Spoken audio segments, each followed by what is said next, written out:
اعوذ باللہ من الشیطان الرجیم بسم اللہ الرحمن الرحیم السلام علیکم ورحمۃ اللہ وبرکاتہ۔ میرے عزیز بھائیوں بہنوں اور بچوں، کیسے ہیں آپ سب؟ امید ہے خیریت سے ہوں گے۔ اللہ تعالیٰ سے دعا ہے اللہ تعالیٰ آپ کی ہر مشکل ہر پریشانی دور کرے، اور جو بھی آپ کی حاجت ہے اللہ تعالیٰ اپنی شان کے مطابق آپ کو عطا کرے۔ میرے عزیز بچوں، آج میں جو وظیفہ لے کر آپ کی خدمت میں حاضر ہوا ہوں، یہ وظیفہ شادی کے لیے اس پوری دنیا کا سب سے طاقتور ترین وظیفہ ہے۔ جو بچے اور بچیاں یہ کہتے ہیں کہ میں نے بہت سارے وظائف کیے، بہت سارے عملیات کیے، یا بہت سارے نام نہاد پیروں فقیروں کے پاس گیا ہوں یا گئی ہوں اور میرا شادی کا مسئلہ حل نہیں ہوتا، تو آپ ہر چیز کو چھوڑ کے یہ آج والا وظیفہ جس طرح میں آپ کو بیان کروں گا آپ نے کرنا ہے، اور اسی طرح آپ نے عمل کرنا ہے۔ تو اس وظیفے کی برکت سے رشتہ بھی ہوگا، بہت اچھا بھی ہوگا، اور اگر کسی چیز کا انتظام نہ ہو رہا ہو، جیسے جہیز کا ہے تو جہیز ایک لعنت، لیکن پھر بھی شادی کے لیے یہ سب ضروریات، یہ سب رسم و رواج ہمارے اپنے ہی لوگوں کے بنائے ہوئے ہیں۔ اللہ تعالی ہم سب کو معاف کرے۔ تو میں کہہ رہا تھا، اگر شادی کے سلسلے میں کسی چیز کا انتظام نہ ہو رہا ہو تو یہ ایک ہی وظیفہ ہر کام کے لیے کافی ہے، اور اگر خدا نہ خواستہ کسی پہ بندش بھی ہوگی یا کوئی اور بھی رکاوٹ ہوگی تو اس کے نیچے ہی ڈسکرپشن میں ایک لنک بھی آپ کو دے رہا ہوں، تو آپ یہ دونوں وظیفے ایک ساتھ شروع کر لیجئے گا، تو پھر دیکھیے گا میرے اللہ کی رحمت کس طرح ہوتی ہے۔ اس آج والے وظیفے سے جو آپ کی سوچ ہوگی اس سے زیادہ میرا اللہ آپ کو عطا کرے گا۔ میرے عزیز بچوں، اللہ کے سوا کوئی کچھ نہیں ہے۔ میرا اللہ تو بہت پیارا ہے اور اپنے بندوں پر بہت رحم کرنے والا ہے۔ کیا اللہ کے سوا کوئی ہے اس پوری کائنات میں جس کو ہم یاد کریں، اور کوئی ہے اللہ کے سوا جس کے آگے ہم اپنا سر جھکائیں، اور اللہ کے سوا ہے کوئی جس کے سامنے ہم اپنی جھولی پھیلائیں اور ہاتھ اٹھائیں دعا کے لیے؟ اور اللہ کے سوا کوئی ہے ایسا جو کھل کے دے اور دیتے ہوئے بھی خوش ہو؟ اللہ کے سوا کوئی نہیں جو ندا صدا اور پکار پر حاضر ہو۔ صرف ایک اللہ ہی ہے جو ہر کسی کی پکار پہ آتا ہے، بلکہ اللہ کو تو آنا ہی نہیں پڑتا، کیونکہ میرا اللہ فرماتا ہے میں تو تیری شارخ سے زیادہ تیرے قریب ہوں۔ یہ تو ہمارے اپنے انداز ہیں یا ہمارے لاڈ ہیں یا نادانیاں ہیں کہ ہم اس کو کہتے ہیں تو آ جا، وہ تو پہلے ہی ہمارے ساتھ ہے، ہمارے پاس ہے۔ میں قربان جاؤں اللہ کی پاک ذات پر، وہ دور اتنا ہے دیکھو تو نظر نہیں آتا، تصور میں لاؤ تصور میں بھی نظر نہیں آتا۔ تصور کی رفتار روشنی سے بھی کہیں زیادہ تیز ہے۔ اگر دیکھنا چاہو نظروں کے پار، سوچنا چاہو خیالات کے گھوڑے تھک کر مر جائیں گے، پہنچ نہ پائیں گے۔ جب اللہ اتنا دور ہو گیا کہ خیال بھی نہ پہنچے، آنکھ بھی نہ پہنچے، تو پھر ہماری کون سنے گا؟ سبحان اللہ۔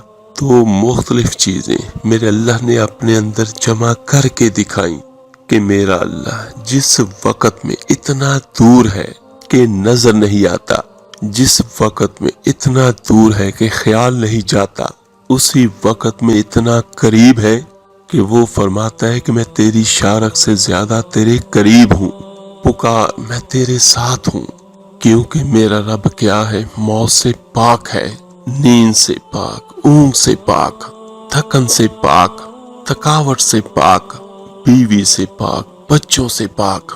میرے اللہ کا مددگار کوئی نہیں۔ کل کائنات میرے اللہ کی تسبیح بیان کرتی ہے۔ تو میرے عزیز بچوں، ہم ایک اسی اللہ کو پکاریں گے جو ہمارے دلوں کی دھڑکنوں میں بھی جو کچھ ہے وہ سنے گا، ہمارے آنسوؤں کو وہی صاف کرے گا، ہماری تکلیفوں کو، ہماری مشکلاتوں کو وہ اپنے فضل اپنے کرم سے ختم کرے گا، کیونکہ میرے اللہ کی ذات ہر چیز پر قادر ہے۔ پنجاب کے شہر گوجرانوالہ میں ایک حکیم صاحب ہوا کرتے تھے، جن کا مطلب ایک پرانی سی عمارت میں ہوتا تھا۔ حکیم صاحب روزانہ صبح مطلب جانے سے قبل اپنی بیوی کو کہتے کہ جو کچھ آج کے دن کے لیے تمہیں ضرورت ہے ایک چٹ پر لکھ کر دے دو، اور ان کی بیوی لکھ کر دے دیتی۔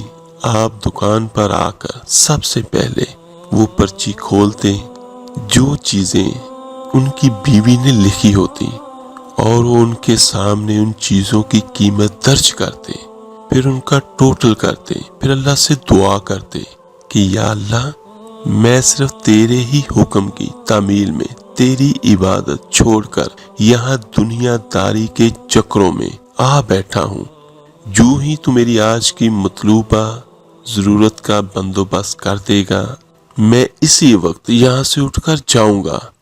اور پھر یہی ہوتا، کبھی حکیم صاحب صبح کے 9:30 کبھی 10 بجے مریضوں سے فارغ ہو کر واپس اپنے گاؤں چلے جاتے۔ ایک دن حکیم صاحب نے دکان کھولی، رقم کا حساب لگانے کے لیے انہوں نے پرچی کھولی تو وہ پرچی کو دیکھتے کے دیکھتے ہی رہ گئے۔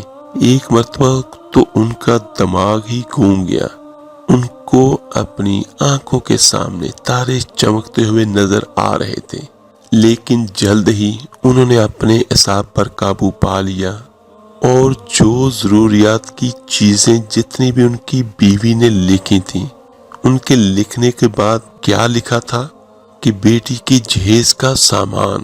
کچھ دیر وہ سوچتے رہے، پھر انہوں نے چیزوں کی قیمت لکھنے کے بعد جہیز کے سامنے لکھا، یہ اللہ کا کام ہے، اللہ ہی جانے۔ بے شک یہ حقیقت ہے، بیٹیوں کے بارے میں تو ویسے بھی اللہ تعالیٰ کی مدد ساتھ شامل ہوتی ہے۔ تو اس کے بعد 1-2 مریض آئے ہوئے تھے، ان کو حکیم صاحب دوائی دے رہے تھے، اسی دوران ایک بڑی سی کار ان کے مطب کے سامنے آ کر روکی۔ حکیم صاحب نے کار یا صاحب کار کو کوئی خاص توجہ نہ دی، کیونکہ کئی کاروں والے ان کے پاس آتے رہتے تھے۔ دونوں مریض دوائی لے کر چلے گئے، اور وہ سوٹڈ بوٹڈ آدمی کار سے باہر نکلا اور سلام کر کے بینچ پر بیٹھ گیا۔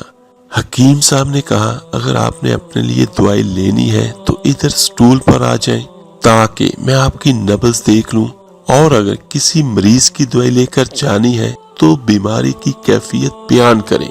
تو وہ صاحب کہنے لگے، حکیم صاحب، میرا خیال ہے کہ آپ نے مجھے پہچانا نہیں، لیکن آپ مجھے پہچان بھی کیسے سکتے ہیں، کیونکہ میں 15-16 سال بعد آپ کے مطب میں داخل ہوا ہوں۔ آپ کو میں اپنی گزشتہ ملاقات کا احوال سناتا ہوں، پھر آپ کو ساری بات یاد آ جائے گی۔ جب میں پہلی بار یہاں آیا تھا تو میں خود نہیں آیا تھا، مجھے اللہ آپ کے پاس لے آیا تھا، کیونکہ اللہ کو مجھ پر رحم آ گیا تھا اور وہ میرا گھر آباد کرنا چاہتا تھا۔ ہوا کچھ اس طرح سے تھا کہ میں لاہور سے میرپور اپنی کار میں اپنے آبائی گھر میں جا رہا تھا، عین آپ کی دکان کے سامنے ہماری کار پنچر ہو گئی۔ ڈرائیور کار کا پہیہ اتار کر پنچر لگوانے چلا گیا۔ آپ نے دیکھا کہ میں گرمی میں کار کے پاس کھڑا ہوں، آپ میرے پاس آئے اور آپ نے مطب کی طرف اشارہ کیا اور کہا کہ ادھر آ کر کرسی پر بیٹھ جائے، اور مجھے ضرورت بھی تھی۔ میں نے آپ کا شکریہ ادا کیا اور کرسی پر آ کر بیٹھ گیا۔ ڈرائیور نے کچھ زیادہ ہی دیر لگا دی تھی۔ ایک چھوٹی سی بچی بھی یہاں آپ کی میز کے پاس کھڑی تھی اور بار بار کہہ رہی تھی، چلے نا، مجھے بھوک لگی ہے، اور آپ اسے کہہ رہے تھے، بیٹی تھوڑا سا صبر کرو، ابھی چلتے ہیں۔ تو میں نے یہ سوچ کر کہ اتنی دیر سے آپ کے پاس بیٹھا ہوں، مجھے کوئی دوائی آپ سے خریدنی چاہیے تاکہ آپ میرے بیٹھنے کو محسوس نہ کریں۔ تو میں نے کہا، حکیم صاحب، میں کچھ سالوں سے انگلینڈ میں ہوتا ہوں۔ انگلینڈ جانے سے قبل میری شادی ہو گئی تھی، لیکن ابھی تک اولاد کی نعمت سے محروم ہوں۔ یہاں پر بھی بہت علاج کروایا اور وہاں انگلینڈ میں بھی، لیکن ابھی قسمت میں مایوسی کے سوا اور کچھ نہیں دیکھا۔ تو آپ نے فرمایا میرے بھائی توبہ استغفار پڑھو اور اپنے اللہ سے کبھی مایوس نہ ہو۔ یاد رکھو اس کے خزانے میں کسی شے کی کمی نہیں۔ اولاد، مال و اسباب اور غمی خوشی، زندگی موت پر ہر چیز اس کے ہاتھ میں ہے۔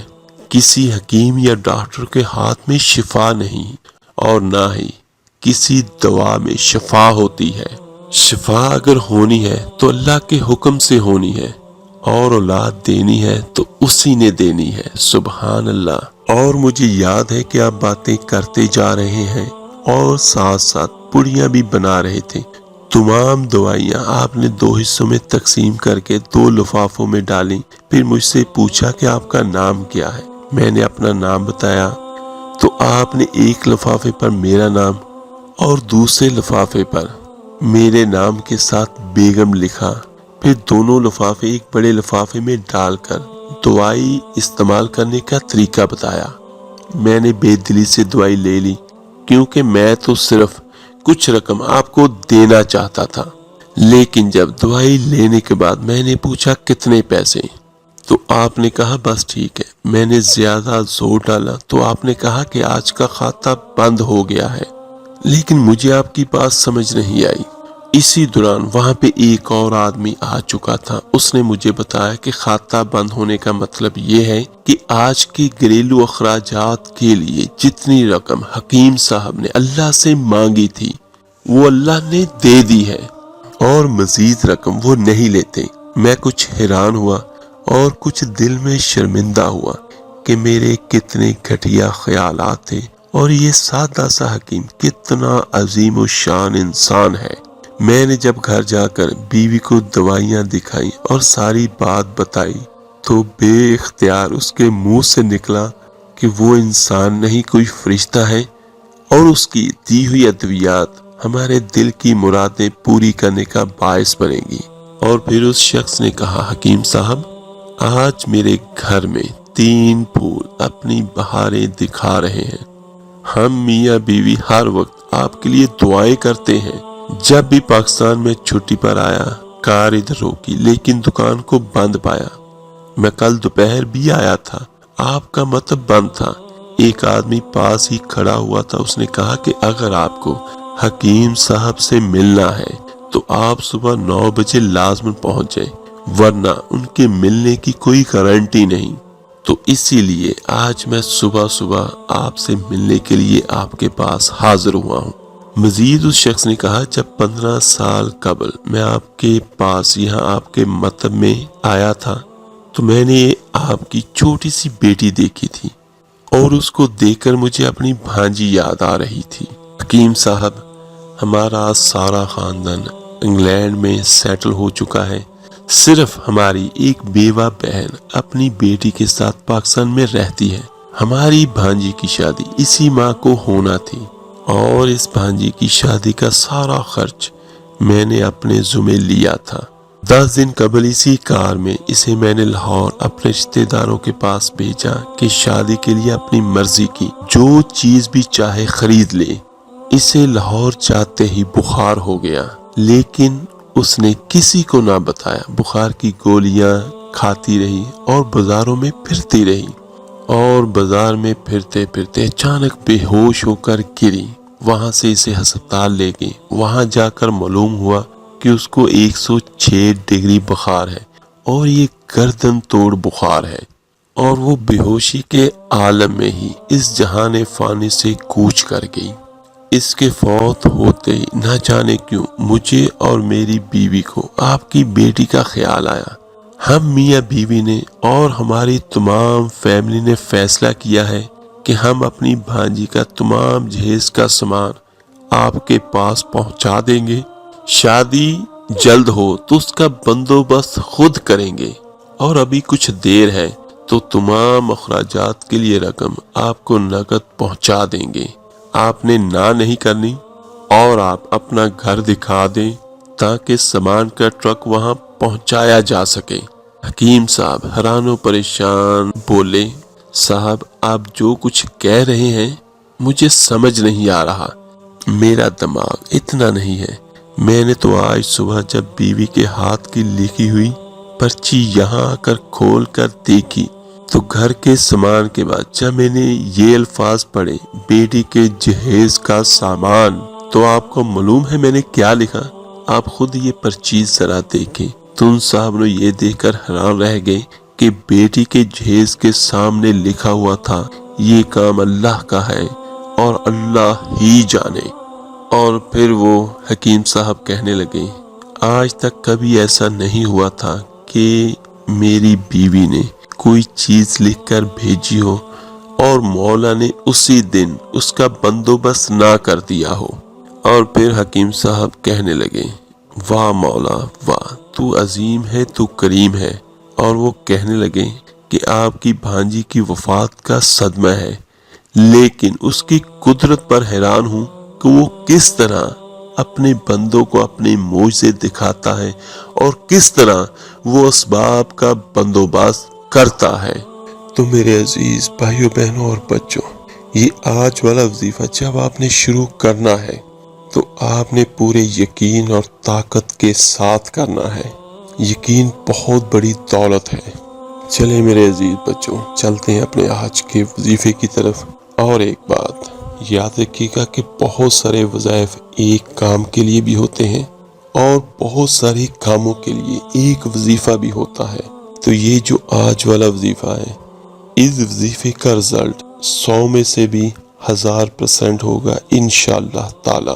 یہ میں اس لیے کہہ رہا ہوں کہ مجھے اپنے اللہ پر پورا یقین ہے اور میں نے خود اس وظیفے کی برکت سے میں نے بہت سارے ناممکن کاموں کو ہوتے دیکھا ہے۔ زیادہ بہتر یہ ہوگا کہ اگر آپ چاند کی شروع کے دنوں میں اس کو پڑھنا شروع کریں۔ ویسے آپ جب مرضی پڑھ سکتے ہیں، 5 وقت کی نماز لازمی پڑھیں، اور جب اللہ کی طرف سے کوئی نماز نہ پڑھ سکیں تو تب بھی آپ یہ والا وظیفہ لازمی پڑھ لیں۔ لیکن اس سے پہلے آپ اپنا حصار ضرور کر لیجیے گا۔ اس کا بھی لنک جو ہے وہ نیچے کمنٹس میں دے دیتا ہوں۔ تو یہ آپ نے چھوٹے سے الفاظ آپ نے ادا کرنے ہیں اور آپ نے اس کے بعد بھول جائیں کہ آپ کا کوئی کام نہیں ہو رہا۔ یہ پڑھنے کے بعد آپ نے صرف یہ یاد رکھنا ہے، اپنے ذہن میں تصور کرنا ہے اور دعا کرنی ہے، جو آپ کی حاجت ہوگی وہ ضرور پوری ہوگی انشاءاللہ۔ زیادہ بہتر وقت جو ہوتا ہے وہ بعد نماز تہجد کا ہوتا ہے، لیکن اگر کوئی بعد نماز تہجد نہ کر سکے تو اس کو بعد نماز عشاء کر لے۔ اس وظیفے کو شروع کرنے سے پہلے صدقہ لازمی دے دیں، اور مرد حضرات جو ہیں وہ بغیر سر کو ڈھانپ کے، یعنی وہ کھلے سر پڑیں گے، اور بچیاں یا عورتیں سر کو ڈھانپ کے پڑیں گی۔ تو آپ نے اس جگہ پہ بیٹھنا ہے، چھت ہوگی یا کوئی ایسی جگہ جس میں آپ کے اور آسمان کے درمیان کچھ نہ ہو۔ خوشبو لازمی استعمال کریں، اگربتی لگا لیں، یا جو اگربتی نہیں لگا سکتے وہ عطر لگا لیں، یا کوئی سی بھی خوشبو جس میں الکوہل شامل نہ ہو وہ آپ لگا سکتے ہیں۔ باوضو ہو کر خانہ کعبہ کی طرف منہ کر کے آپ نے بیٹھنا ہے۔ اول آخر 11 مرتبہ درود ابراہیمی نماز والا پڑھنا ہے۔ اس کے بعد آپ نے صرف یہ پڑھنا ہے، اعوذ باللہ من الشیطان الرجیم، بسم اللہ الرحمن الرحیم، یا مسبب الاسباب سبب لی الخیر، یا مسبب الاسباب سبب لی الخیر، یا مسبب الاسباب سبب لی الخیر۔ اس کو آپ نے ایک ہی جگہ پہ ایک ہی وقت میں آپ نے اس کو 1100 مرتبہ پڑھنا ہے۔ اس کا مطلب کیا ہے؟ اے سب سے بہتر اسباب پیدا کرنے والے، میرے لیے بہتری کر، میرے لیے خیر کر۔ تو بے شک ایک واحد میرے اللہ کی ذات ہے جو ہر چیز پر قادر ہے۔ جیسے میں پہلے آپ کو بیان کر چکا ہوں کہ یہ والا وظیفہ بہت سارے کاموں کے لیے ہے، لیکن آج کا جو وظیفہ میں صرف آپ کو بیان کروں گا، یہ جس کی شادی نہیں ہو رہی، یا کوئی طلاق کے بعد دوسری بھی شادی ہے، یا جو کچھ بھی ہے، آپ نے یہ والا وظیفہ پڑھنا ہے، 41 دن تک مکمل کیجئے گا، انشاءاللہ آپ کا کام پہلے ہو جائے گا، لیکن کوشش کیجئے گا کہ اس کو مکمل کر لیں۔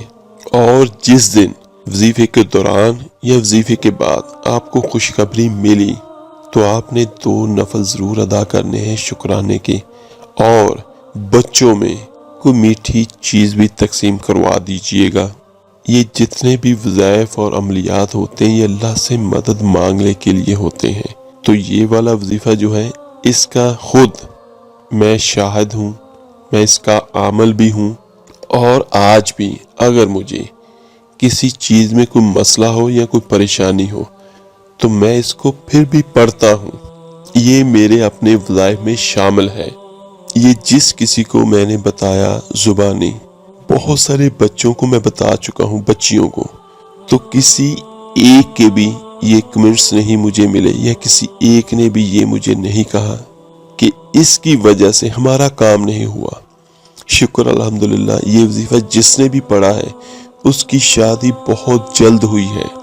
اور جس طرح 1 سے 2 بلے ہوتے ہیں، اگر کوئی 2 مختلف، جیسے ماں بیٹی دونوں پڑھ سکتے ہیں، بیٹی اپنے لیے پڑھے اور ماں بیٹی کی نیت کر کے پڑھے، تو یہ بھی بہت بہتر ہے۔ اس سے اس وظیفے کا اثر جو ہے وہ کئی گنا ہو جائے گا اگر 2 بندے ہوں گے، یا اگر ماں باپ میں سے کوئی پڑھ سکتا ہو اپنی اولاد کے لیے تو وہ بھی ہوگا، اور اگر کوئی اپنے لیے پڑھنا چاہے تو وہ بھی بہترین ہے۔ اور میں جس طرح بیان کیا ہے کہ میں اس وظیفے کا عامل ہوں، تو جو بھی بچی اور بچہ شروع کرنا چاہے یہ والا وظیفہ تو وہ شروع کریں، لیکن اور نیچے کمنٹس میں اپنا اور اپنی والدہ کا نام بھی لکھ دیں، تو میں بھی اللہ تعالیٰ سے دعا کروں گا آپ سب کے لیے۔ روزانہ آپ نے یہ وظیفہ کرنا ہے، روزانہ آپ نے دعا کرنی ہے، بلکہ زیادہ بہتر یہ ہوگا کہ آپ اپنے لیے بھی دعا کریں اور ان سب بہن بھائیوں کے لیے بھی دعا کریں جو رشتہ نہ ہونے کی وجہ سے یا جہیز کا انتظام نہ ہونے کی وجہ سے پریشان ہے۔ اللہ تعالیٰ سے دعا ہے اللہ تعالیٰ سب بہنوں بھائیوں بچیوں کے بہت اچھے اور بہترین رشتے عطا کرے، آمین ثم آمین۔ اس ویڈیو کو لائک، سبسکرائب اور شیئر ضرور کیجیے گا، صدقہ جاریہ سمجھ کر۔ آپ کے ایک شیئر کرنے سے جو کوئی پڑھے گا اللہ کا نام، اللہ کا کلام، اس کا اجر، اس کا ثواب آپ کو، مجھے، ہم سب کو ہوگا۔ چلے ملتے ہیں جلدی انشاءاللہ تعالیٰ ایک نئے وظیفے اور عمل کے ساتھ۔ اپنا بہت بہت خیال رکھیے گا۔ اللہ حافظ۔ علیہ وسلم، صلی اللہ علیہ وسلم۔